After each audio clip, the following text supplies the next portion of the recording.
আলাইকুম। আমরা চাষ সম্পর্কে ধান চাষ বলুন, পাটের চাষ বলুন ইত্যাদি যে সমস্ত ফসল জমিতে আমরা ফলিয়ে থাকি, দেখবেন বিশেষ করে ধান চাষ সম্পর্কে আশা রাখি সকলে অবগত আছেন। আচ্ছা, মনে করুন আপনি 2 বিঘা ধান লাগিয়েছেন, দিয়ে 2 বিঘা ধান লাগিয়ে আপনি চারা বপন করে চলে এসেছেন। 10 দিন পরে আপনি জমি দেখতে গিয়েছেন, দেখছেন ওই কোনায় 2-4টে ধান হয়েছে, এই কোনায় 2-4টে ধান হয়েছে, মাঝখানে আপনারা একটা ধান গাছ হয় না, সব মরে পড়ে আছে। এদিকে দেখা যাচ্ছে এ করেও আপনার ধান হয়েছে। জমিওয়ালার মনটা ভালো লাগবে? কথা বলছেন না কেন? ভালো লাগবে?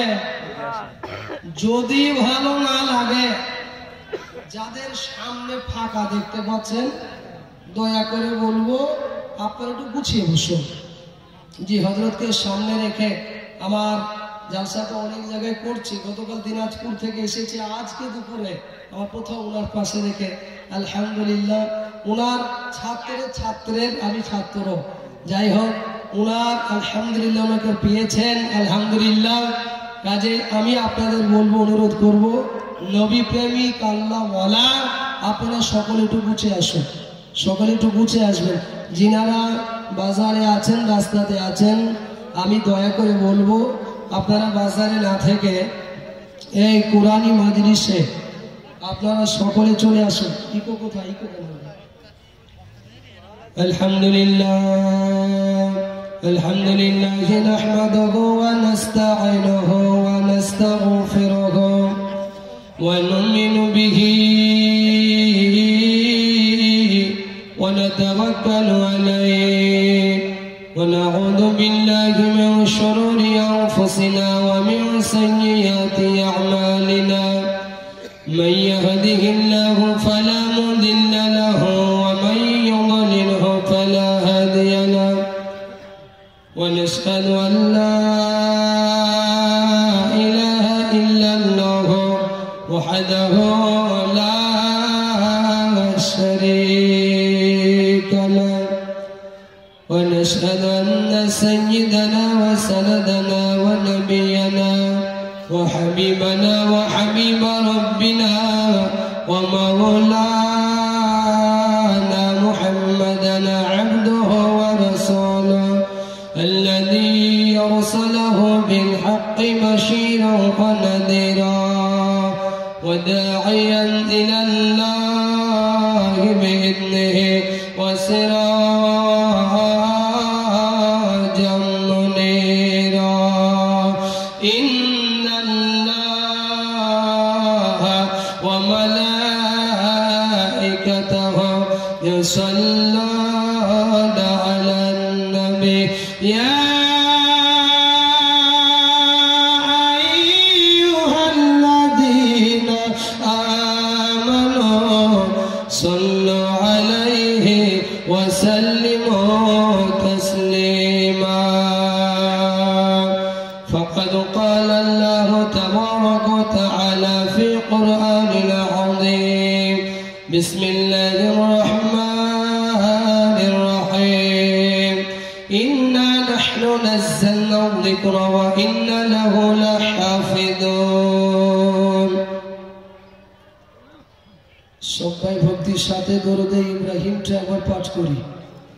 اللهم صل على محمد وعلى آل محمد كما صليت على إبراهيم وعلى آل إبراهيم إنك حميد مجيد اللهم بارك على محمد وعلى آل محمد كما باركت على إبراهيم وعلى آل إبراهيم إنك حميد مجيد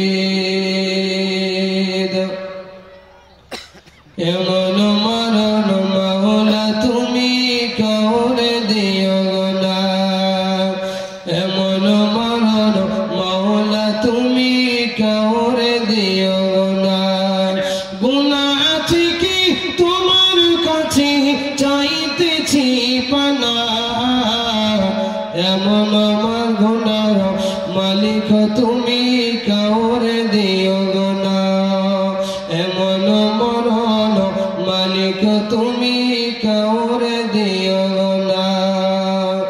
জীবন লাশ হলে কেউ চাই না গোসল দিতে, আসে না ছেলে বাবার কফিন কাঁধে নিতে, জানাজা দাফন কাফন ভাগ্যে যদিও হয়, মানবতার ফেরিওয়ালা সেথায় অসহায়।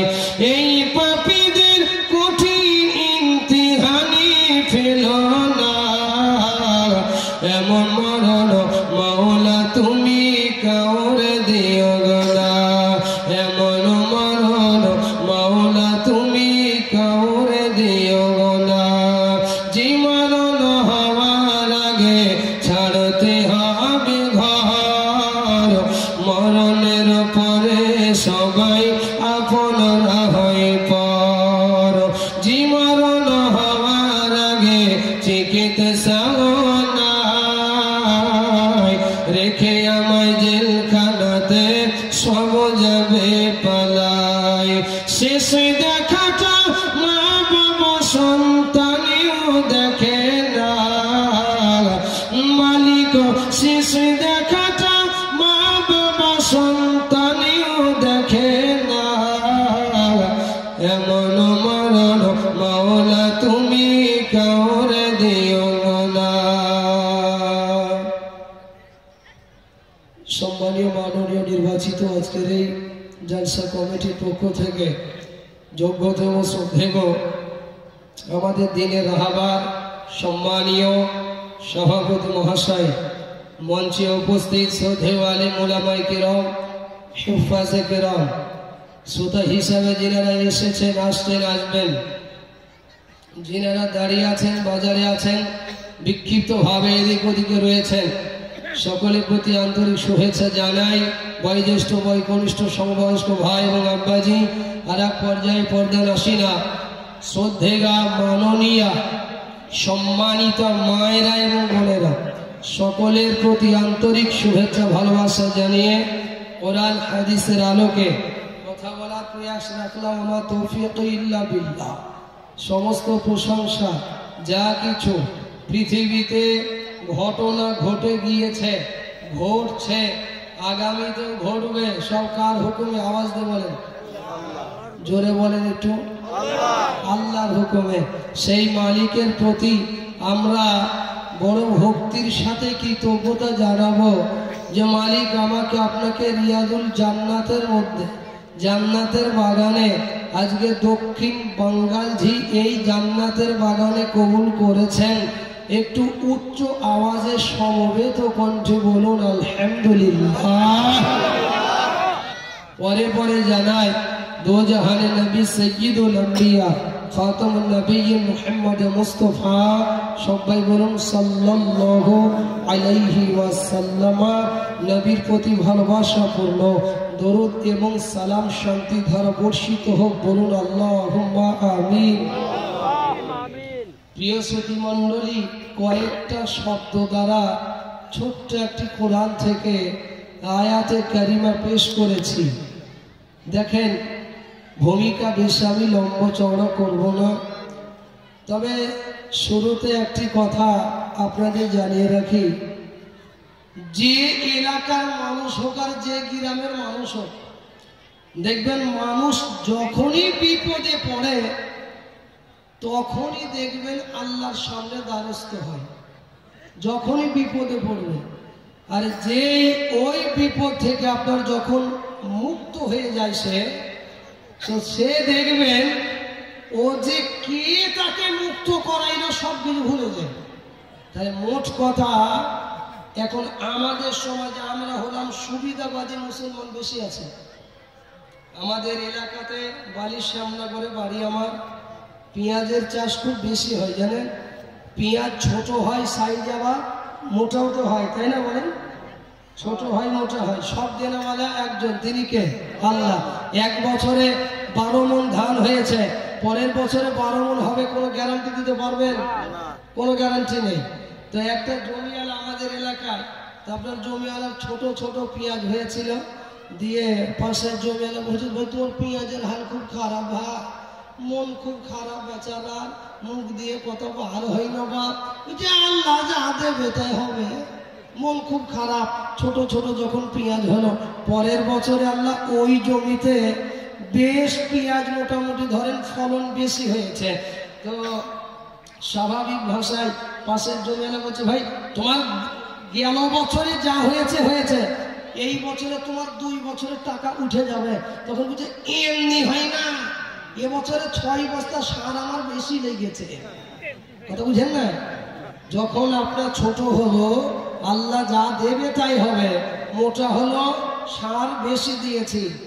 প্রিয় শ্রুতিমণ্ডলী, জ্ঞানী গুণী মানিস সম্মানী, সুখে দুঃখে সর্বকালে সর্বসময়ে সর্বস্থানে আল্লাহকে খুশি করবেন। কারে খুশি করবেন? আল্লাহকে খুশি করবেন। যেমন আজকে আপনারা এখানে এসেছেন, কাকে খুশি করার জন্য? আওয়াজ দিয়ে বলেন, আল্লাহকে খুশি করাবো। আল্লাহ খুশি হলে আমাদেরকে আল্লাহ খুশি হয়ে জান্নাত না জাহান্নাম দিবে গো? জান্নাত দিবেন। আমরা সবাই ইনশাআল্লাহ জান্নাতের আশা রাখছি, বলুন ইনশাআল্লাহ। আল্লাহ কবুল করুক, জোরে বলুন আল্লাহুম্মা আমিন। আজকের মূলত দেখেন, পূর্বেকার বক্তা কোরআন থেকে আলোচনা করলেন, শুনলেন আপনারা। বলেন একটি কথা, আমরা যে এখানে যিনারা বসে আছেন, আমরা সবাই তো কোরআনের পক্ষে, তাই তো নাকি? আমরা সবাই কোরআনকে ভালোবাসি, সবাই আমরা নবীজিকে ভালোবাসি। কোরআন যেখানে আমরা সেখানে, তাই তো? বলে নামাজ যেখানে আমরা, রোজা যেখানে আমরা, মদ যেখানে, বলেন আমরা নাই সেখানে নাকি? এটা বলতে হয়। আপনারা মনে মনে ভাবছেন বলবি নামাজ রোজা সবকিছু বলছিলেন, এমন কথা আমি কি করি না করি মৌলবি দেখতে পাবো না, কিন্তু একজন দেখেন, জানেন তিনি কে? আল্লাহ। ওই জন্য বলে, সবাই বলে আমি ভালো, আমি জানি কি, সবাই বলে আমি ভালো, আমি জানি কি, এই আমার মনের গোপন খবর জানে আল্লাহ জি। আলোতে আধারে নির্জনেতে কোথা কি করেছ তুমি সব জানে সে, তাহারও চোখে কিছু যাবে না ফাঁকি, আমি জানি কি, সব আল্লাহ জানে। কাজে এখানে কোনো চালাকি মেরে কোনো কিছু কাজ হবে না। যাই হোক, আল্লাহ আমাদের সকলকে সঠিক মতো তৌফিক দেব, বলুন আমিন। ইসলামের আজ থেকে নয়, সূচনা কাল থেকে শুরু করে অন্তিম পর্যন্ত ইসলামের দুশমন ছিল, আছে, আপনার ভবিষ্যতেও থাকবে, কিন্তু ইনশাআল্লাহ কেউ মিটাতে পারবে না। এই কোরআনকে চেষ্টা করলো পুড়িয়ে দেবো, কোরআন উড়িয়ে দেবো, কোরআন যেন পৃথিবীতে না থাকে। আমেরিকাতে শত শত কোরআন তাদের চোখের সামনে রাখা হলো, পেট্রোল ঢেলে কোরআনকে জ্বালিয়ে দেওয়া হলো। ওরা চিন্তা করছে মুসলমানদের কোরআন শেষ। একজন মাদ্রাসার হেড শিক্ষক মানুষ, মাদ্রাসার সম্পাদক সাহেব, উনি বলছেন, তোদের মতো হাজারটা লোক যদি এরকম কোরআন পুড়িয়ে ফেলে, আল্লাহর কোরআন মুছে ফেলতে পারবি না। বলে কেন? মাদ্রাসা থেকে একটা হাফেজ সাহেবকে ডাকা হলো, সেই হাফেজকে বলা হলো, তুমি আউযু বিল্লাহ থেকে শুরু করো, সূরা ফাতিহা থেকে যাও, আর মিনাল জিন্নাতি ওয়ান নাস এই গোটা 30 পারা এক জায়গায় বসে শুনে দাও। আলহামদুলিল্লাহ, আল্লাহু আকবার। একজন হাফেজ সাহেব বসে ফজরের নামাজের পরে প্রায় আসর থেকে মাগরিব পর্যন্ত গোটা কোরআন এক জায়গায় বসে শুনে দিল। জোরে বলেন সুবহানাল্লাহ। এই কোরআন যখন শুনিয়ে দিল, আমেরিকা স্বামী যারা ব্যাপার কি রে, কোরআন পুড়িয়ে দিলাম মুসলমানদের, এই কোরআন আবার শুনিয়ে দেয়, এটা কোরআন পুড়িয়ে কোনো কাজ হবে না। এই ডাক সে হাফেজকে, হাফেজকে যখন ডেকে ওই ছেলেটিকে ডেকে, ওই ছেলেটি, ওরা চিন্তা করছে বিজ্ঞ লোক, যে এই 600 পৃষ্ঠার কোরআন একটা বাচ্চা ছেলে কিভাবে শোনায়, ওর বুকের মধ্যে কি এমন মেমারি আছে, মেমারি পর্যন্ত চিপ মেশিন, যেটা মোবাইলে অনেক কিছু ডাউনলোড থাকে, তো আপনার কি এমন মেমোরি আছে, তো সেই আলেম হাফেজ সাহেবের বুক চিনে কোনো মেমোরি পাই নাই। আল্লাহ বলছে কোনো মেমোরির দরকার নাই, এই কুদরতের ক্ষমতা একজন। পৃথিবীর কোনো কিতাব নাই, পৃথিবীর কোনো গ্রন্থ নাই যে এক নাগারে শুরু থেকে শেষ পর্যন্ত একেবারে জের জাবার টান ক্রম নামাজের গুণ নাই, এক পা কোথাও কোনো কিছু বাঁধবে না, জোরে বলুন সুবহানাল্লাহ। এই হলো আল কোরআন। এই কোরআনকে মিটানোর চেষ্টা করেছিল, মিটাতে পেরেছিল? পারে নাই। মোহতারাম, খালি তাই নয়, নবীজিকে মারার পরিকল্পনা করলো।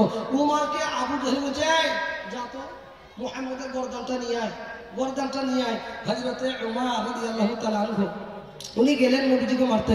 নবীজির এত সুন্দর চেহারা, আল্লাহ আল্লাহ আল্লাহ। হযরতে উমর দেখে নবীজির প্রেমে ফিদা হয়ে যায়। নবীজিকে বলছে, হুজুর কালমা পড়া কোন মুসলমানরা করিয়ে দেয়। কোরআনের ক্ষমতা। এই জন্য বলে হযরত উমর করতি কতল নবীর দারে যায়, নূরানি ওই চেহারা দেখে উমর ফিদা হয়ে যায়। ও যার রূপের জ্যোতি, ও যার রূপের জ্যোতি দেখে উমর হয়ে যায় নবীর দিওয়ানা। ও নূরি নবী, নূরি নবী, নূরি মদিনা। ও নূরি নবী, নূরি নবী, নূরি মদিনা। উমর গেল নবীজির প্রেমে পাগল। আল্লাহ পাক বলছে, উমর আমার নবীজিকে একবার দেখলে তুই বাস তোর গোলমাল হয়ে যাবে। নবীজিকে দেখে কালমা পড়ে নিলেন। খালি তাই না, নবী মুসাকে চেয়েছিল ফেরাউন কি করার জন্য? মারবে বলে, কিন্তু মারতে পেরেছিল বলেন? আজ পর্যন্ত মিশরে আল্লাহ পাক আজকে গোটা বিশ্বের ইমতিহান স্বরূপ আল্লাহ পাক রেখে দিয়েছেন। ইতিহাস একটা, নবী মুসার জন্য ফেরাউন হঠাৎ করে ঘুমিয়েছে, স্বপ্নে দেখছে আল্লাহু আকবার বনি ইসরাইলের বংশ থেকে একটা আগুনের ফুলকি, ছোট্ট একটা আগুনের টুকরো এসে তার সাম্রাজ্য পুড়িয়ে ছাই করে দিল। সকালে ঘুম থেকে উঠে জ্যোতিষীকে বলছে, জ্যোতিষী আমি এমন স্বপ্ন দেখলাম। জাহাপনা কি দেখলেন? ফেরাউন খোদা বলে দাবি করেছিল, খোদা বলে দাবি করেছিল। তুই বলছে আমার কি স্বপ্ন দেখেছেন? বলে আমি দেখলাম বনি ইসরাইলের বংশ একটা ছোট্ট আগুনের ফুলকে এসে আমার সাম্রাজ্য পুড়িয়ে ছাই করে দিল। তো তখন জ্যোতিষী বলছে, হুজুর ওই বংশে এমন একটা ছেলে জন্ম নিবে আপনাকে খোদা বলে মানবে না, বরং আপনার সাম্রাজ্য পুড়িয়ে ছাই করে দেবে। বলছে তাই? বলে হ্যাঁ। ফেরাউন বলছে, শোন, ওই বনি ইসরাইলের বংশে যত মেয়ের পেটে বাচ্চা আছে, যেদিন যখন হবে আর মারবে, হবে আর মারবে। আল্লাহু আকবার। ইতিহাস ঘাটলে পাওয়া যায় আপনার শত শত মাসুম বাচ্চাকে হত্যা করেছিল, কিন্তু আমার আপনার নবীকে, নবী মুসাকে মারতে পেরেছিল? পারে নাই। কিন্তু মারতে চেয়েছিল কাকে? এত বাচ্চা মারছে কার জন্য? নবী মুসার জন্য, কিন্তু শেষ করতে পারে নাই।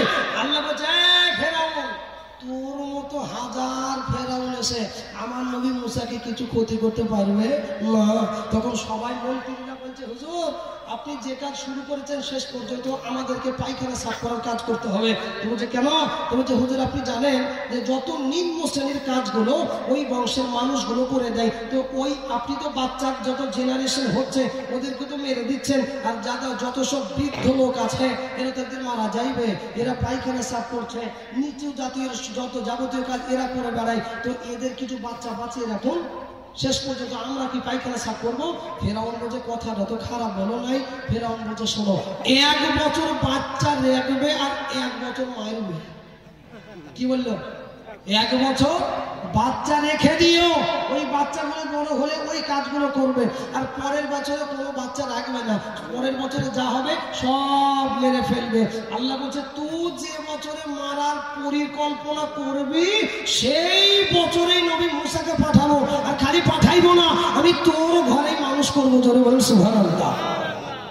নবী মুসা আলাইহিস সালাতু ওয়াস সালাম যখন জন্ম নিলেন তখন মোটামুটি 4 মাস থেকে 6 মাস বয়স।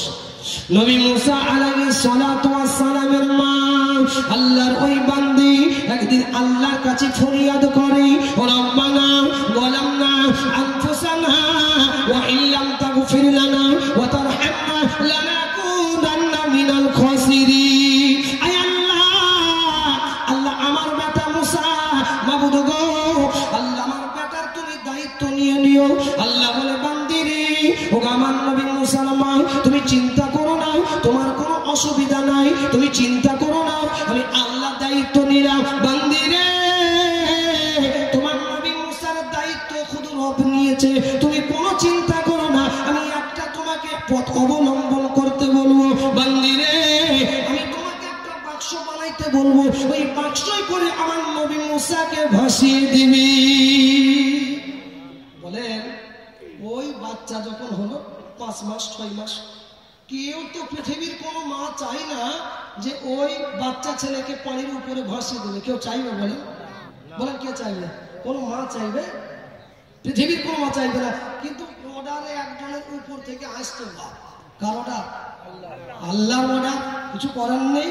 তো হঠাৎ করে আল্লাহ পাকের ইলহামের দ্বারা যখন জানিয়ে দিলেন বাক্স তোমার বানাইতে হবে, মিস্ত্রির কাছে গেল। আল্লাহ ওই বান্দি মিস্ত্রির কাছে গেল। মিস্ত্রি পায় আমি একটা বাক্স বানাইতে চাই, বন্দরদি কেমন সাইজের বাক্স চাই একবার বলো। বলে ভাই রে আমাকে এমন সাইজের 100 টাকা একটা বাক্স বানাইয়া দাও। বলে কিসের জন্য? বলে আমার এক সন্তান আছে, এত সুন্দর চেহারা, এত সুন্দর নাক নরসা, এত সুন্দর চেহারা, এত সুন্দর নাক নরসা। ও ভাই আমার বেটার জন্য আমার সুন্দর একটা বাক্স চাই, আমি বাক্সই করে আমার বেটারে ভাসিয়ে দেব। ফেরাউন ঘোষণা দিয়েছিল যদি ওই নবী মুসার কথা বা খবর কেউ আমার কানে পৌঁছে দিতে পারে, খবর এনে দিতে পারে, তাকে আমি বহু পুরস্কারে পুরস্কৃত করব। তখন ওই বছর ধরেন বাচ্চা মারের বছর। তো এবার এই মিস্ত্রি ফেরাউনের দলের লোক এবার ফেরে এ চিন্তা করছে এর ঘরে কি একটা বেটা আছে, মারা হয় নাই নাকি? এই মনে হয় আমাদের বাদশার শত্রু হবে। যা এবার বাদশার কাছে বলতে, আল্লাহু আকবার, আল্লাহ। ও গিয়েছে আপনার বাদশার কাছে বলতে। কার কাছে? ফেরাউন। ফেরাউনের কাছে বলতে গিয়েছে। দারোয়ান আছে, যতই হোক বড় বাদশাহ, দারোয়ানকে যখন কথোপকথন হলো, দারোয়ানকে বলছে ভাই একবার বাদশার সাথে কথা বলবো, একটু যাওয়ার একবার অনুমতি দাও। বলে কি কারণে, কি কথা বলবে? বলছি এটা তোমাকে কেন বলবো, একটু বাদশার কাছে যাইও। আল্লাহ হযরত জিবরিলকে বলছে জিবরিল তুই দেখবি আমি ওই আমার নেমো খারাপ মুনাফিক লোকের সাথে কি করবো দেখ। আল্লাহ বলছে ঠিক আছে। হযরত জিবরিল বলছে জি আল্লাহ দেখান। ওই বান্দা যখনই নবী মুসার কথা ফেরাউনকে বলতে গিয়েছে বাপ, আমার আল্লাহ সুবহানাহু ওয়া তাআলা তার জবানকে বন্ধ করে দিয়েছে। জোরে বলেন সুবহানাল্লাহ। জবান দিয়ে কোনো কথা নাই, ইশারা ইঙ্গিতে, কোনো দিক দিয়ে বুঝাতে পারলো না, বলতে পারলো না। কোনো দিক দিয়ে যখন বুঝাতে না পারা, তখন ফেরাউন বলছে এই তার কাটা মালকে ঘর থেকে বার করে দেয়। আমি চিন্তায় মরে যাচ্ছি যে আমাকে কে সাম্রাজ্য শেষ করবে। আরে তুই বোবা লোককে আমার ঘরে ঢুকিয়েছিস। যে আপনার দারোয়ানের গেট পার হওয়া আবার তার জবানে কথা ফুটে গিয়েছে। জোরে বলেন সুবহানাল্লাহ। ও চিন্তা করছে আমার তো জীবনে এমন কাজ হয় নাই, আজ কেন এমন হচ্ছে, আমার তো কোনোদিন এমন কাজ হয় নাই। তখন এইবার লাস্ট বারের মতো দারোয়ানকে বলছে ভাই আরে একবার সুযোগ দাও, এই লাস্ট বার, আমি আর তোমাকে ডিস্টার্ব করবো না। আবার গিয়েছে বাইরে কথা, আবার যখন ভিতরে গেল আমার আল্লাহ তার জবান আবার বন্ধ করে দিল। একবার জোরে বলুন সুবহানাল্লাহ। আল্লাহর কুদরতের কোনো শেষ নাই। কাজেই একটা কথা মনে রাখবেন, রাখে আল্লাহ, মারে কে? আর মারে আল্লাহ, রাখে কে? আল্লাহ যদি চাই যে আমাকে আপনাকে রাখবে, তো পৃথিবীর সব শক্তি মিলে আমাকে আপনাকে কিছু ক্ষতি করতে পারবে? কেউ পারবে না। আর আল্লাহ যদি চায় আমাকে আপনাকে দুনিয়া থেকে উঠিয়ে নিবে, পৃথিবীর কোন সার্জন বৈজ্ঞানিক বাঁচাতে পারবে না। কাজে মুহতারাম সামিঈনে কেরাম, তো এই যখন বলা, তো তখন ওই বান্দা চিন্তা করছে তাহলে চলেই যাই, বাক্সটা বানিয়ে দেবো, ফেরাউনের কাছে যাব। আল্লাহর ওই বান্দা, ওই মুনাফিক বান্দা নবী মুসার মায়ের কাছে আসলো। বললে বলো বলো বলো তুমি কেমন সাইজের বাক্স চাও বলো। ভাই রে আমাকে এমন সাইজের একটা সুন্দর বাক্স বানিয়ে দাও। বলে কি করবা? বলে বলবো আমার এত সুন্দর বাক্স আমি এতটা পারিশ্রমিক নেব। বলে তুমি জানিবে আমি তোমার তাই দিতে রাজি আছি। ও গো ভাই, নবী মুসাকে যখন বাক্স দিয়ে ভাসিয়ে দিতে যাবে, ঘরের মধ্যে বেটি মারিয়ামকে বলে বেটি রে এসো, বেটি এসো। ও আমার বেটি মারিয়াম, আমার বেটা মুসাকে ভাসিয়ে দেবো, তোমার ভাই নবী মুসাকে ভাসিয়ে দেবো। তুমি পিছু পিছু যাইবে, দেখবে আমার বেটা গিয়ে গিয়ে কোথায় দাঁড়ায়। ও ভাই, নদী তো সাগর দিয়ে পাশে দিল। এবার নবী মুসার বল, এবার পিছু পিছু বেটি মারিয়াম গেল, বেটি মারিয়াম পিছু পিছু গেল। ও আমার মা, এবার আম্মা জানো দরজা নক করে আড়াল হয়ে আল্লাহর কাছে ফরিয়াদ করে, মালিক আল্লাহ আমার বেটা বেটি দুজন চলে গেল, মালিক গো আল্লাহ আমার বেটা বেটির তুমি হেফাজতের দায়িত্ব নিও, আল্লাহু খায়রুল হাফিজিন। ও আল্লাহ তুমি হলে আল্লাহ গো, তুমি বলে উত্তম সংরক্ষণকারী, মালিক গো আল্লাহ আমার তুমি বেটা বেটিকে হেফাজত করো। আল্লাহ বলে বান্দিরে তুমি চিন্তা করো না, আমি তোমার নবী মুসা বেটিকে আমি সুন্দর করে সংরক্ষিত করে রাখবো, আমি আল্লাহ তোমার দায়িত্ব নিয়েছি বেটি। ও বান্দি তুমি কোনো চিন্তা করো না। আমার আল্লাহ বলে জিবরিল তুমি একবার যাও। আল্লাহ আমি কোথায় যাব? জিবরিল রে যাও, জিবরিল যাও, আমার নবী মুসার বাক্সখানা একেবারে ফেরাউনের ঘাটের সামনে দাঁড় করাইয়া দাও। যা ফেরাউনের ঘাটের সামনে। বলেন ফেরাউন কারে মারতে চায়? কথা বলছেন না? কাকে? নবী মুসাকে। আর এই বাক্সের মধ্যে কি আছে? নবী মুসা আলাইহিস সালাতু ওয়াস সালাম। আচ্ছা তার আগে বলেন তো, ফেরাউনের বিবি আসিয়া জান্নাতে যাবে কি যাবে না? এটা আওয়াজ দেন, যাবে। আচ্ছা ব্রেনে একটা প্রশ্ন নিয়ে আসুন, এত বড় কাফের যে নিজেকে খোদা বলে দাবি করলো, তার স্ত্রীর জান্নাতি ব্যাপারটা কেমন মনে হচ্ছে না? কি কারণের মধ্যে থাকতে পারে? ওই কারণটা বলবো, শুনবেন? মায়েদেরকে বলবো, চাপলার বাঙালি মায়েদের বলবো যে কি কারণে কাফের স্ত্রীকে আল্লাহ জান্নাতি দুনিয়াতে বলে দিলেন। কতটা একজন মহিলা কতটা ত্যাগ তিতিক্ষা দিতে পারে ইতিহাসের, ইসলামের ইতিহাসে এইরকম মর্মান্তিক ঘটনা খুব কম পাওয়া যায়। যখন আপনার নবী মুসা আর আপনি একেবারে বাক্সখানা ফেরাউনের ঘাটের সামনে, তখন দুই স্বামী স্ত্রী বিবি আসিয়া আর আপনার ফেরাউন এক জায়গায় কথোপকথন, দুজনের আলোচনা হচ্ছে। হঠাৎ করে বিবি আসিয়া বলছে, স্বামী আপনার বাক্সটা তুলে দেখেন দেখি বাক্সের মধ্যে কি আছে। নতুন বাক্স মনে হচ্ছে। বলছে কে কোথায় কি রেখেছে, বাক্স তুলবো কেন? বলছে না একবার তুলে দেখেন একবার বাক্সের মধ্যে কি রয়েছে। তো ফেরাউন যখন তুলে দেখেছে, আল্লাহ খুব সুন্দর চেহারা, এত সুন্দর চেহারা। ফেরাউন বলছে এই হলো আমার দুশমন। ফেরাউন বিবিকে কি বলছে? বলছে এই হলো আমার দুশমন, নিশ্চয়ই ওর মা মনে হয় আমার ভয়ে ভাসিয়ে দিয়েছে। বিবি আসিয়া বলছে, হ্যাঁ গো আপনি জানেন যে আমাদের কোনো সন্তান নাই, তা আমরা একে যদি নিজের বেটা বলে মানুষ করি, নিজের সন্তান হিসাবে মানুষ করি তো কেমন হবে? এটা একটু চিন্তা ভাবনা করে কথাটা বলুন। ফেরাউন বলছে ঠিক আছে, তোমার যদি চিন্তা ভাবনা নিজের বেটা বলে মানুষ করবে, চলো নিয়ে চলো। বাচ্চা ছেলে, হ্যাঁ কি খাবে? বিরিয়ানি খাবে নাকি? বাচ্চা ছেলে কি খায়? মায়ের স্তন্য পান করবে। মা তো নয়, যেই সাম্রাজ্যে পৌঁছে গিয়েছে ও কিন্তু খুব জোরে আওয়াজ করে কান্না করছে। ফেরাউন ঘোষণা দিল, মন্ত্রীরা শোনো, আমার এই পালিত পুত্র, আমার এই সন্তানকে যে মহিলা স্তন্যপান করাইতে পারবে তাকে অনেক পুরস্কারে পুরস্কৃত করবে। আচ্ছা বলেন, ফেরাউন মারতে চায় নবী মুসাকে, তো এখন কাকে বাঁচানোর জন্য পুরস্কার দেবে তাই বলেন? নবী মুসাকে।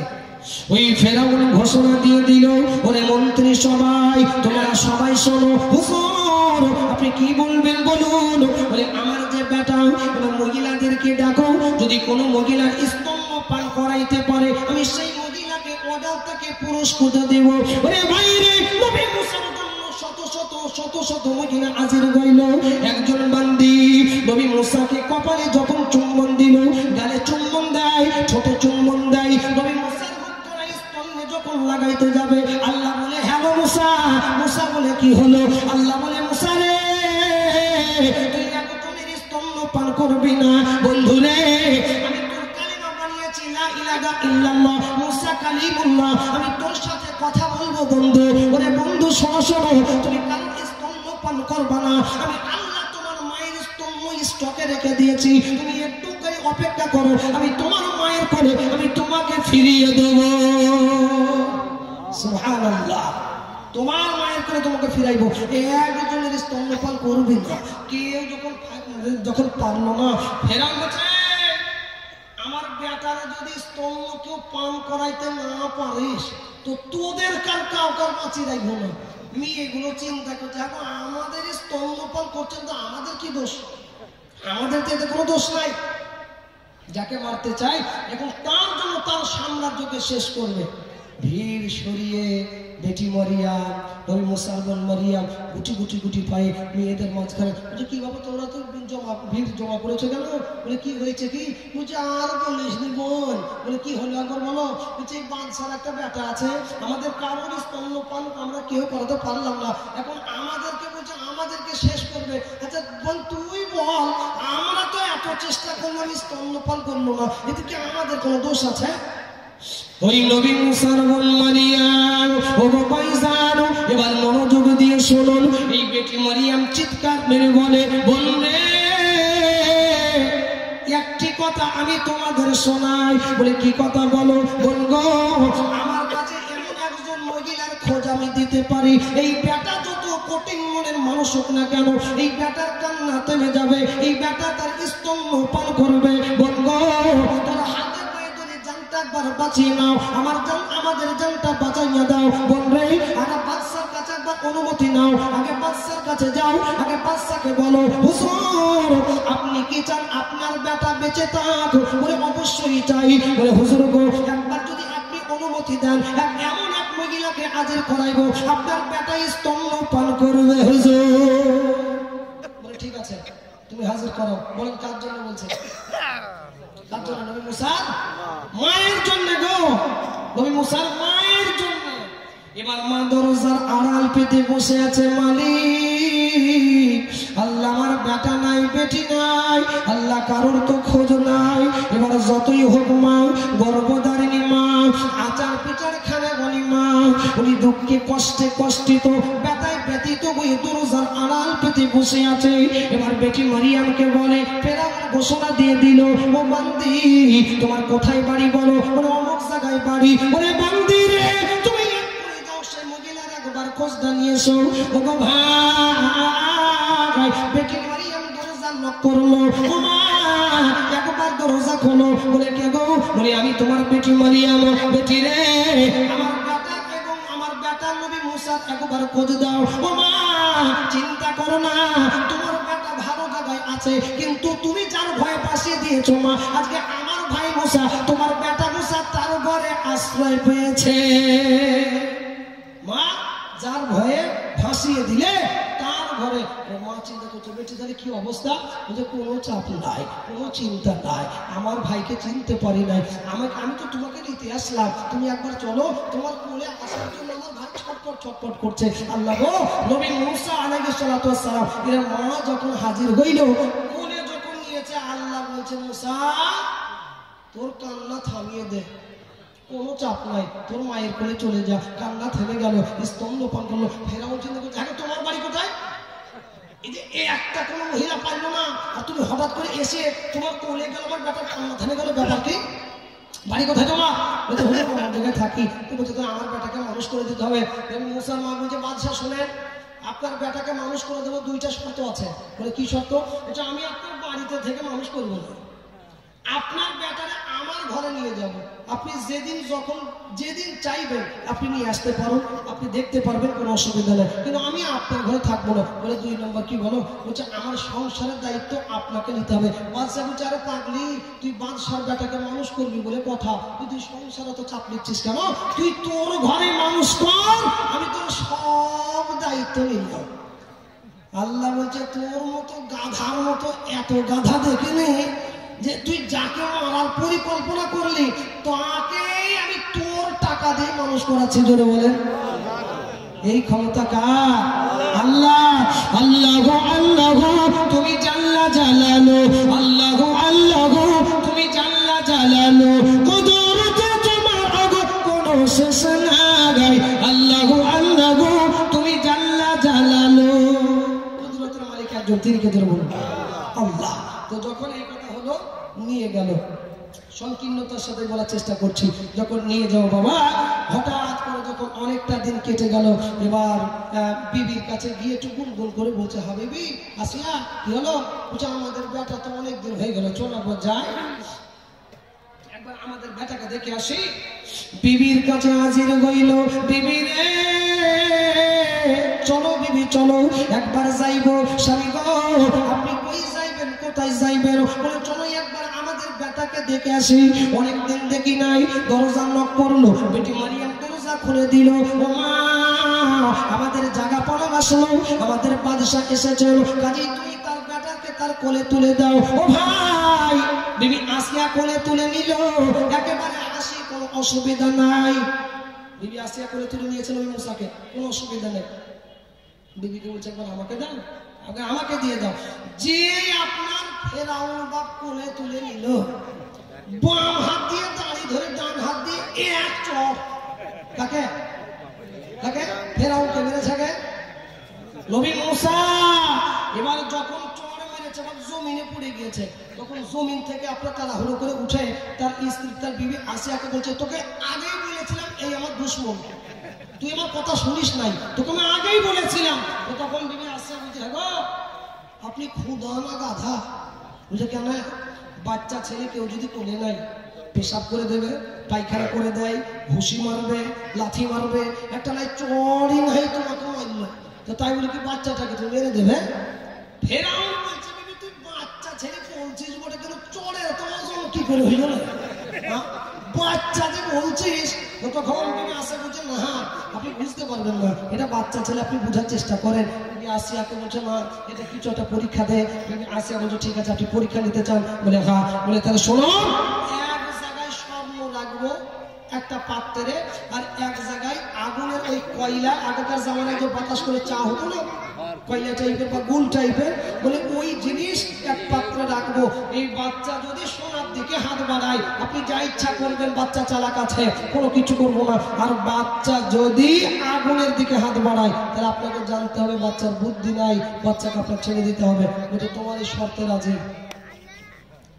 ওগো আমার আম্মা জানিনা, ওগো আমার আম্মা জান, এবারে তুমি আসিয়ার করুণ ঘটনার সামনে আসতেছে। ও ভাই, মাত্র 10টা মিনিট মনোযোগ দিয়ে ওয়াজখানা শুনে যান। আমি আপনাদের হাতে পায়ে ধরে বলবো, একটু এদিক ওদিক মনটা না দিয়ে। বিবি আসিয়া একজন মহিলা ছিলেন, ইমানের ভোল্টেজটা কেমন একবারে জেনে যায়। ওগো আমার ভাইজান, এবারে বিবি আসিয়া গভীর রাত্রি বেলায় আল্লাহর কাছে ফরিয়াদ করে, চোখের পানি জোর জোর জোর জোর করে ফেলে, মালিক আল্লাহ তোমার নবী মুসার তো মৌলা আমি মেনেছি, মালিক গো মিশরবাসী আমার স্বামীরে খোদা বলে মেনেছে, আমি বিবি তার আসিয়া আমি তারে খোদা বলে মানি না।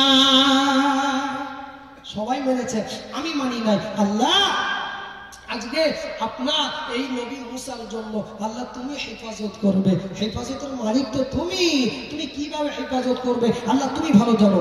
আল্লাহর ওই বান্দি নবী মুসার জন্য বিবি আসিয়া আলাইহিস সালাতু ওয়াস সালাম আল্লাহর কাছে যখন দোয়া করা, একজন জল্লাদ উকি মেরে জানালা দিয়ে দেখলো ঘরশত্রু বিভীষণ আমাদের রানী মা বিবি আসিয়া আমাদের বাচ্চাকে খোদা বলে মানে নাই। এবার যখন খোদা বলে মানলো না, তার কাছে নিরিবিলি জায়গায় বিড়ি বিড়ি করে, তাকে যেন খোদা বলে, কারে যেন আল্লাহ বলে। ভাই গো, বাদশা ফেরাউনের কাছে হাজির, হুজুর আপনি দয়া করে একবার আসুন, আজ আমি আপনারা কিছু দেখাইতে চাই, আমি আপনারা কিছু দেখাইবে। বলে কি দেখাইবা বলো? হুজুর গো একবার নিজে চোখে দেখুন আপনার বিবি আমাদের রানীমার অবস্থা। বলে কি ঘটনা একবার বলো? হুজুর গো এটা আমার জবান দিয়ে শোভা পাইবে না, আপনি একবার আসুন, একবার দৃষ্টি দিয়ে একবার দেখে যান। এবার ফেরাউন দরজার সামনে নয়, জানালা দিয়ে উকি মেরে দেখলো তার বিবি কাকে যেন খোদা বলে দাবি করে, তার কাছে আল্লাহ আল্লাহ বলে যেন হাত তুলে। জল্লাদকে বললো, ও জল্লাদ শোনো শোনো, আমার বিবিরে তুমি আমার সাম্রাজ্যে নিয়ে এসো, আমার সাম্রাজ্যের মধ্যে আমার বিবিরে ডাকো, আমার বিবির সাথে আমার আলোচনা আছে, ডেকে নিয়ে আই। আল্লাহ তাআলা বান্দি বিবি আসিয়া আলাইহিস সালাতু ওয়াস সালাম, হযরত আসিয়া আলাইহিস সালাতু ওয়াস সালাম যখন আসলেন, বলেন কি বলবেন, কি বলবেন আপনি? বিবি আসিয়াকে নরম সুরে বলল, ও আমার অর্ধাঙ্গিনী, আমি তোমায় প্রচন্ড ভালোবাসি, আর তুমিও আমাকে খুব ভালোবাসো। বিবি রে বল, বিবি বল, তোর খোদাকে একবার বল, তুই কারে খোদা বলে মানিস, তুই আমাকে কি খোদা বলে মানিস? শুনিস না। এবার হযরত বিবি আসিয়া আলাইহিস সালাতু ওয়াস সালাম বলে, স্বামী গো, আমি পশ্চিমকাল পর্যন্ত আপনাকে খোদা বলে মানি নাই, আমি পৃথিবীতে তাকে খোদা বলে মেনেছি যিনি আপনারা তৈরি করেছেন, যিনি আমারা তৈরি করেছেন। স্বামী গো, উনি হলেন আমাদের আল্লাহ যিনি আপনাকে সাম্রাজ্য দান করেছেন। এবার বিবি আসিয়াকে বললে, ও বিবি আসিয়া, তুমি এর পরিণতি কি হতে পারে জানো? বলে, আমাকে আপনি যদি গোটা শরীরকে যদি ক্ষত বিক্ষত করে দেন, আমি তবু স্বীকার আল্লাহকে ভুলবো না। আস্তে জোরে বললে আপনাদের চাপড়া লোকের গুনাহ হবে। সুবহানাল্লাহ জোরে বললে চাপড়া লোকের গুনাহ হয় নাকি? তো সুবহানাল্লাহ বলতে বলছি এমন করে বলছেন ডান দিকের ফেরেশতারা নাকি? অন্য বিষয়ে আমাদের আওয়াজ আলাদা, দেখবেন গলার ভোল্টেজ অন্য বিষয়ে আলাদা। ভোরবেলায় খুব সকাল সকাল যখন বেটারে আপনি মাঠে ডেকে নিয়ে যাবেন, তখন দেখবেন এমন করে আপনার বাইরে থেকে এমন করে ডাকে, পাশের বাড়ির বেটার ঘুম ভেঙে যায়, বেটা মাঠে যেতে হবে। আর এখানে সুবহানাল্লাহ ভোল্টেজ দেখেছেন, আল্লাহু আকবার এর আওয়াজ দেখেছেন আপনাদের এই অবস্থা। কিন্তু নবীজি বলেছেন যে সুবহানাল্লাহ, আলহামদুলিল্লাহ, আল্লাহু আকবার, এগুলো যে বা যারা একবার যদি আপনি পড়েন, আল্লাহ আপনাদের জন্য, আমার আপনার জন্য জান্নাতের মধ্যে একটা ফলের চারা গাছ আল্লাহ পাক লাগিয়ে রাখেন। একবার জোরে বলেন সুবহানাল্লাহ। কাজে যিনারা বলবেন জান্নাতের ফল পাইবেন, যিনা বলবেন না ফলের আঁঠিও পাইবেন না। বাকি আপনাদের ডিসিশন, কি নিবেন কি করবেন আপনাদের ব্যক্তিগত ব্যাপার। তবে আমার সোজা সাপটা ওয়াজ বাবা, মানলে আবু বকর, না মানলে আবু জেহেল, কি করবেন সেটা আপনারা দেখুন। তো মহোদরা, এবার এই নবী মুসা আলাইহিস সালাতু ওয়াস সালাম এর জন্য যখন এত কঠিন পরীক্ষা, বিবি আসিয়ার জন্য জল্লাদকে ঘোষণা দিল, জল্লাদ চলে যাও। বলে কি করব? ফেরাউন ঘোষণা দিয়ে দিল, ও জল্লাদ রে, আমার বিবির দুই হাতটা কানা এইভাবে বেঁধে দিবি, আমার বিবির পা দুই কানা বাঁধবি। হুজুর আপনি কি করতে বলছেন একবার বলুন। ও জল্লাদ, আমার বিবির দুই হাত কানা বেঁধে আমার বিবির শরীরে তুই চাবুক দিয়ে আঘাত করতে থাকবি। জল্লাদ রে, আমার বিবি যতক্ষণ না আমাকে খোদা বলে না মানবে, তুই চাবুক দিয়ে মারা ছাড়বি না। ওগো ভাই জানো, এবার একজন নয়, এবার দুইজন জল্লাদকে দুজন দুই দিক থেকে চাবুক যখন মারতে লাগে, বিবি আসিয়ার শরীরে যখন চাবুকটা মারতে লাগলো, দুই হাত কানা বেঁধে। একটা কথা মনে রাখবেন, বিবি আসিয়াকে যতক্ষণ চাবুক দিয়ে মারা হয়েছিল চোখের পানি বাহির করেন নাই। কোন সময় বাহির করেছিল? তার আগে আমি আপনাদের বলি এই কথাটা, মেন আমার এইটা হলো বিষয়। এই কথাটা আমার অনুরোধ শুনবেন, আর ইনশাআল্লাহ এখান থেকে আমাদের মনের মধ্যে ঈমান নামক বস্তুটি আগিয়ে বাড়িয়ে নিয়ে যাব এবং মসজিদ মুখ হব। জোরে বলুন ইনশাআল্লাহ। কে কে এই কথার প্রতি আমল করবেন? এক চাপান হাত তোলেন দেখি, কে কে আমল করবেন? জি সবাই করবেন, আলহামদুলিল্লাহ। হাত নামান। কি আমল করবেন না করবেন একটু পরে আমি আপনাদের হাতের পরীক্ষা নিয়ে নেব ইনশাআল্লাহ। তবে আপনাদের একটা কথা বলে রাখি, কথা বলবো, একটা কথা বলি আপনাদের। আচ্ছা, ইবলিস শয়তানের কথা তো সবাই কম বেশি আমাদের জানা আছে নাকি? শয়তান ইবলিস একা নয় বা, ইবলিসের সাথে তার চেলাও থাকে। চেলা থাকে না? চেলাও থাকে। তা আপনারা বলেন, কোনদিন শয়তানকে নিজের চোখে দেখেছেন বাঙ্গাল ঝিল? দেখেন না? আজকে শয়তান আমি আপনাদের দেখাবো। হয় শয়তান মানে শয়তানের চাচাই তো ভাই আমি আপনাদের দেখাবো। আর মিনিট 10 অপেক্ষা করেন, মোটামুটি ভাবে আমি আপনাদের দেখাবো। তবে তার আগে আমি অনুরোধ করব, জিনারা বা ওই সাইরাদের শেষে দাঁড়িয়ে আছেন যুবক ভাই, একটু আপনারা গুছিয়ে গুছিয়ে আসুন। তবে একটা কথা মনে রাখবেন, নবীজি বলছেন কেউ যদি মজলিসে এসে বসতে পারে, আল্লাহ তার পিছনে সব ছোট গুনাহ মাফ করে দেয়। জোরে বলেন সুবহানাল্লাহ। বসতে পারে। আর আপনারা দাঁড়িয়ে দাঁড়িয়ে শুনছেন, প্লিজ আপনারা একটু বসে যান। দেখেন, যে মজলিসে এসে বসে আল্লাহ পাক সব গুনাহ মাফ করে দেয়, এর অর্থ এটা নয় যে মৌলবি তো বলে গেল জালসায় বসলে সব গুনাহ মাফ হবে, তো যত মদ খাইবি, জুয়া খেলবি, যা করবি, জালসাতে গিয়ে বসবি তো সব গুনাহ মাফ হয়ে যাবে না। যে কোনো জিনিস সব জায়গায় লাগাইতে নাই বা বলেন, সব জায়গায় লাগাইতে নাই, এখানে ভুল হবে, গোলমাল হবে। যেমন একটা পীর আর মুরিদের কথা মনে পড়ে গেল। একটা পীর আর মুরিদ, সে মুরিদ শুনেছে একটা গ্রামে তেলের দাম ঘিয়ের দাম সমান। কি বুঝলেন? তেলের দাম ঘিয়ের দাম সমান আছে, সমান হয়? কখনো সমান হয় না। এবার মুরিদ খুব পাতলা ছিল, কি বুঝলেন? পীর সাহেবকে বলছে, হুজুর অমুক গ্রামে শুনলাম তেলের দাম ঘিয়ের দাম সমান, একবার একটু অনুমতিটা দেন, আমি সেইখানে যাব আর ঘি খাইবো আর গরদানটা মোটা করাইবো, আমি ঘি খাইবো, মোটা হবো, আপনি একবার অনুমতি দেন। মুরিদ তখন, পীর সাহেব তখন বলছে, যেখানে তেলের দাম ঘিয়ের দাম সমান না, সেই জায়গার বাদশাহ বা যেখানে থাকবে সেখানকার ন্যায় বিচার তুই কখনো পাবি না। আল্লাহ ওয়ালা মানুষ, ভালো জানেন, ভালো বুঝেন। তো তখন মুরিদ বলছে, হুজুর আজীবন কাল আপনার কথা শুনেছি, হুজুর এই কথা আপনার শুনতে পারলাম না, যাবো ঘি খেয়ে মোটা হবো। ও চলে গেছে মুরিদ, পীর সাহেবের কথা না শুনে। এবার যখন মুরিদ চলে গেল, ও ঘি খায় আর মোটা হয়, ঘি খায় আর মোটা হয়। ওই গ্রামে আপনার দুইটা লোক একটা বাড়ির দেওয়ালের শীত কেটে চুরি করতে ঢুকেছে। যে আপনার চুরি করতে ঢুকলো, ওই চুরি করতে যখন ঢোকা, ওই চুরি করার সাথে সাথে আপনার ওই দেওয়াল চাপা পড়ে দুই চোর মারা গিয়েছে। চোর দুটোর বাপ বাদশার কাছে বলছে, হুজুর অমুকের বাড়ি চুরি করতে গিয়ে আমার দুই বেটা মারা গেছে, এর বিচার চাই বাদশার কাছে। বাদশাহ বলছে, তাই নাকি? আমার দুটো প্রজা কমে গিয়েছে ওই ব্যক্তির কারণে। বাড়িওয়ালাকে ডাকা হলো, বলছে তুমি কেন দেওয়াল নরম করে বানিয়েছো? আজ তোমার দেওয়ালের কারণে আমার দুইটা প্রজা মারা গিয়েছে, আজ তোমার ফাঁসি হবে। লম্বা কথা সংক্ষিপ্তের মধ্যে বলছি। তখন বলছে, আল্লাহ 2012-তে ঘর বানাইলাম, 24-এ ফাঁসি হবে, ব্যাপারটা তো বুঝলাম না। তো তখন ওই বাড়িওয়ালা বলছে, হুজুর এতে আমার কোনো দোষ নাই। বলে, কার দোষ? বলছে, হুজুর আমি ইট পাথর বালি সিমেন্ট আমি এনে দিয়েছি, এই আপনার দেওয়াল গেছে মিস্ত্রির দোষ, এতে আমার কোনো দোষ নাই। বাদশাহ বলছে, কথা তো ঠিক বলছিস, এই তুই বেকসুর খালাস, ডাক সেই মিস্ত্রিকে। মিস্ত্রিকে যখন ডাকা হলো, মিস্ত্রি বলছে, তুমি কেন দেওয়াল কেন নরম বানাইলে? তুমি দেওয়াল নরম বানিয়েছো, দুটো প্রজা আমার কমে গেল। তখন হুজুরকে বলছে এই ব্যাপার। তখন সেই মিস্ত্রি বলছে, হুজুর এটা আমার কোনো দোষ নাই। বলে, দোষ টাকা? যুগালির দোষ, মশলা নরম করেছে। আমি তো ইট পেয়েছি, গেথে গেথে চলে গিয়েছি, মশলা হলো নরম, তো আমার কি দোষ আছে? যুগালিকে ডাকা হলো, তুমি কেন মশলা নরম করে বানাইলে? হুজুর কেন? বলছে এই বিষয়। তখন যুগালি বলছে, হুজুর পিছন থেকে একটা হাতি আসছিল, হাতিটা এমন জোরে ছুটেছে, আমার ওই বালতিতে পানি একটু বেশি ছিল, তো পানি ওই হাতির ছুটার ভয়ে আমার হাত থেকে একটু পানি একটু বেশি পড়ে গিয়েছে, ওই কারণে আমার মশলাটা নরম হয়ে গিয়েছে, এটা আমার কোনো দোষ নয়। আপনি ধরলে হাতিওয়ালাকে ধরেন। হাতিওয়ালাকে ধরলো, কোথাকার পানি কোথায় যাই দেখেন, হাতিওয়ালাকে ধরলো। হাতিওয়ালা কারণ দেখাইলো, একটা মেয়ে আপনার ঝুমঝুমিওয়ালা পাও পাতা করেছে, মেয়েটিকে যখন ধরলো, মেয়েটির দোষ দিলে স্বর্ণকারের। এবার কিছু আর বলতে পারে না, জল্লাদকে বলছে, স্বর্ণকারকে ফাঁসি দে। কি বললো?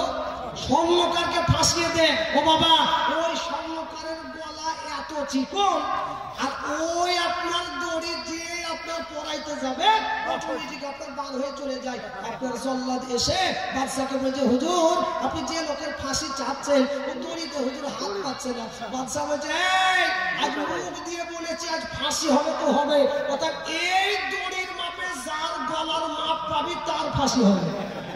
বাদশা যখন এমন কথা বলেছে, বাবা আমি হাসির খোরাকি দিচ্ছি না, বাদশা যখন এমন কথা দিল, একবারে মারতে মারতে মারতে একবারে যাবি তো যা সেই মুরিদের গলায়, ঘি খাবার মোটা হবো।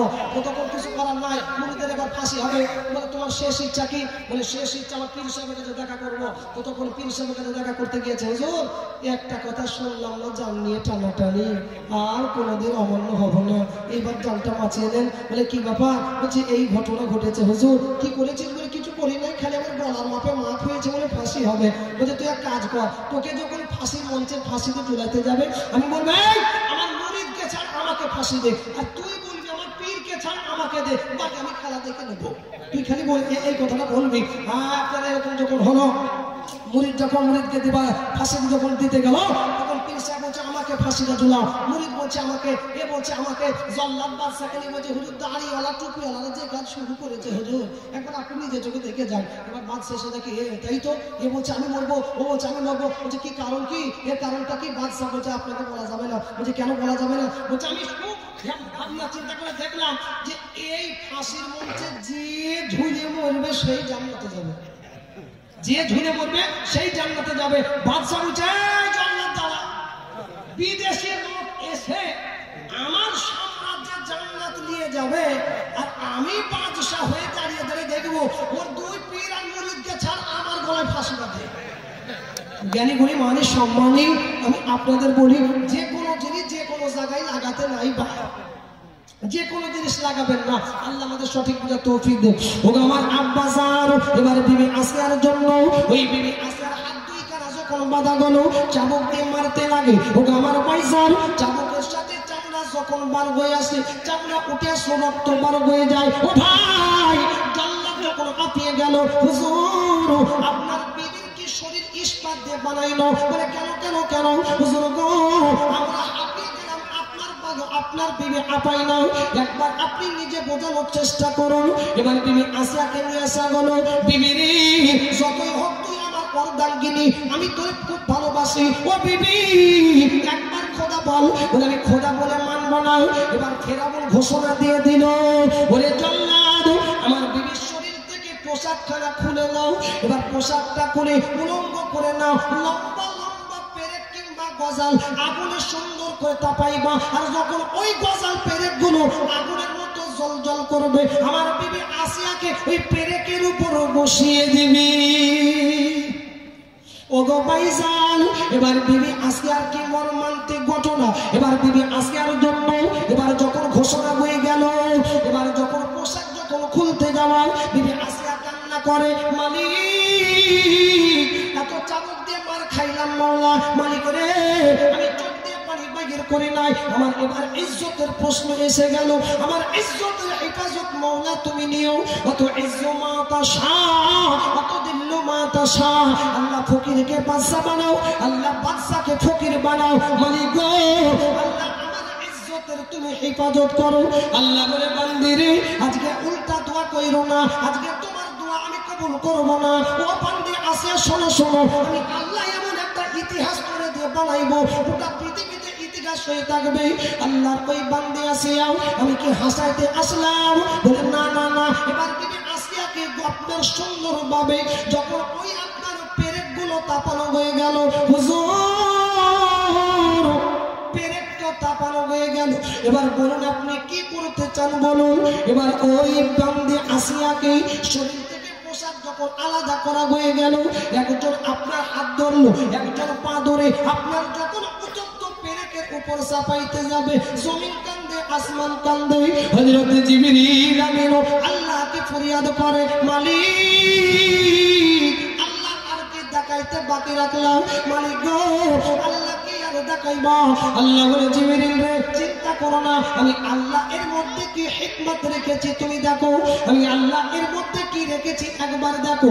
হযরত জিবরিলকে বলে, ও জিবরিল আমার বান্দির কাছে যাইবা, এখন যাইবা না।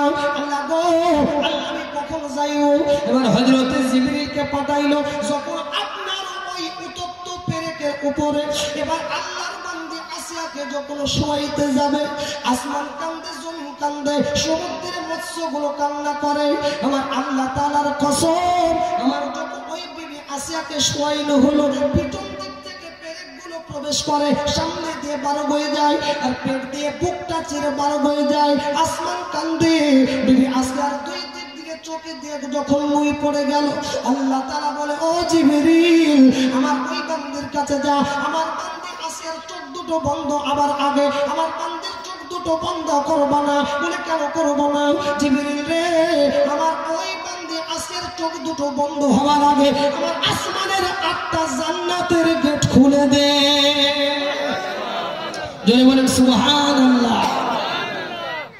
হযরতে জিবরিলকে আল্লাহ এলান করলেন, যাও তুমি জান্নাতের 8টা দরজা খুলে দাও। হযরতে জিবরিল আমিন ওই আসিয়াকে যখন এমন কষ্ট দেওয়া গেল, আমার নবীজিকে শোনাইয়া দিল, ও আমার বন্ধু আমি আপনাকে আখেরি নবী করলাম, আমার ওই বান্দি আসিয়ার ঘটনাটা একবার বলুন। নবী গো ও বন্ধু রে, আমি তোর উম্মতকে মারবো না, আমি তোর উম্মতকে এমন পরীক্ষা দেওয়া লাগবে না। তোর উম্মত যদি আমার কোরআনকে হেফাজতের দায়িত্ব নেয়, আমি আল্লাহ তাআলা তোকে বলি, আমি তোর উম্মতকে আমি বিনা হিসাবে জান্নাত দিয়ে দেবো। বলেন সুবহানাল্লাহ। তাহলে আমি আগেই বলেছিলাম যে আমরা কোরআনের পক্ষ থাকবো, নাকি ইনশাআল্লাহ? কিছুক্ষণ আগে হাতটা সবাই তুলেছিলেন, সবাই আমি আল্লাহকে এবং আমরা সবাই 2024 মার্চের আজকে 7 তারিখ, এই 7 তারিখ ইনশাআল্লাহ এই সময়ে আগামী বছর পাড়ার জালসা পাইব কি পাইব না আমরা জানি না। জীবনের লাস্ট শেষ জালসা মনে করে আল্লাহকে একবার দেখাইবো। আল্লাহ যতদিন বেঁচে আছি বেঁচে থাকবো, তোমার এই কোরআনের দায়িত্ব আমরা হেফাজত করব। একবার জোরে বলি ইনশাআল্লাহ। হাত নামা, পিছন থেকে অনেকের হাত ওঠে না, ওরা ভাবছে এইবার কিন্তু লাইনে এসছে মনে হয়েছে, মনে মনে ভাবছে। ওকে আমার ভাইজান, ওকে আমার আম্মা জানিরা, আমি আপনাদের অনুরোধ করি, আমার আল্লাহ নবীজিকে বলল বন্ধুরে তুমি একবার বলো আমার কোরআনের দায়িত্ব নিতে। তাহলে আল্লাহকে দেখি নাই, জান্নাত দেখি নাই, জাহান্নাম দেখি নাই। ও বান্দার যে ভাইরা আমার, আমি আপনাদের অনুরোধের সাথে জানাইব। তাই আমি আপনাদের বলি, জীবনের শেষ জালসা মনে করে আয় আল্লাহ তোমার কোরআনের দায়িত্ব আমরা নিলাম।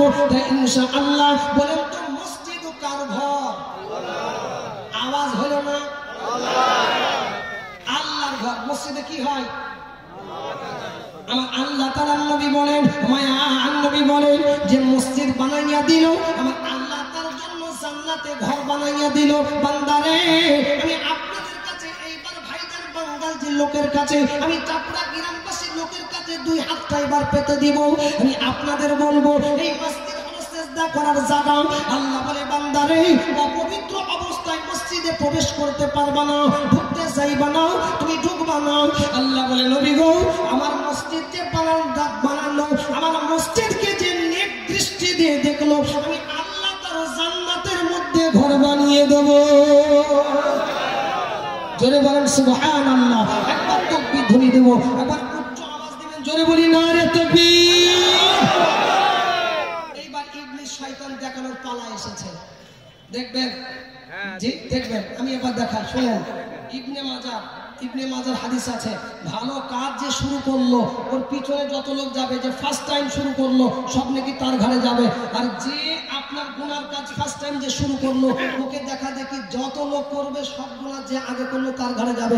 কাজে আমি মসজিদের জন্য এইবার আমি দুই হাত পাতবো ইনশাআল্লাহ। কেউ উঠাউঠি করবেন না, বলুন ইনশাআল্লাহ।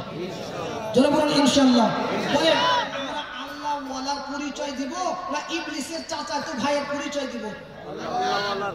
আল্লাহ পরিচয় দিব ইনশাআল্লাহ। দিবেন না দিবেন এখানে বসে থাকবো, জোরে বলেন ইনশাআল্লাহ, জোরে বলেন ইনশাআল্লাহ। আমি বাবাজিদের বলবো, আমি একজন করে বলতে চাই, গভীর রাত্রি বেলায় মসজিদের জন্য গতকাল দিনাজপুরে ছিলাম, দক্ষিণ দিনাজপুরে 20,000 করে চেয়েছিলাম, আগামীকাল মালদায় যাইব। ভাই গো আমি আপনাদের বেশি চাইবো না, 50,000 চাইবো না। আমি শুনে এসেছি চাপলার লোকজন আলহামদুলিল্লাহ ভালো। তাই মসজিদের জন্য আমাকে একজন আল্লাহওয়ালা দাঁড়িয়ে যান, লা ইলাহা ইল্লাল্লাহ মুহাম্মাদুর রাসূলুল্লাহ। লা ইলাহা ইল্লাল্লাহ একটা লাইন হলো, মুহাম্মাদুর রাসূলুল্লাহ দুইটা লাইন হলো।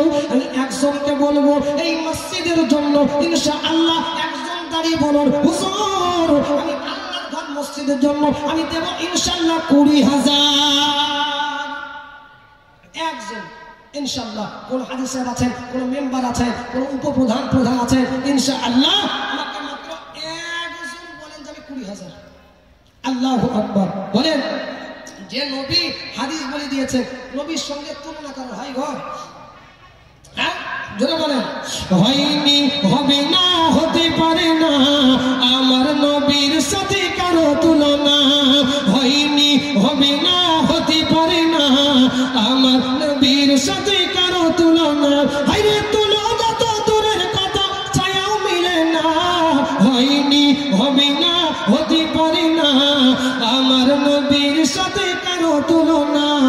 হয়নি, হবে না, হতে পারে না আমার নবীর সাথে কারো তুলনা। গজলটা বলবা?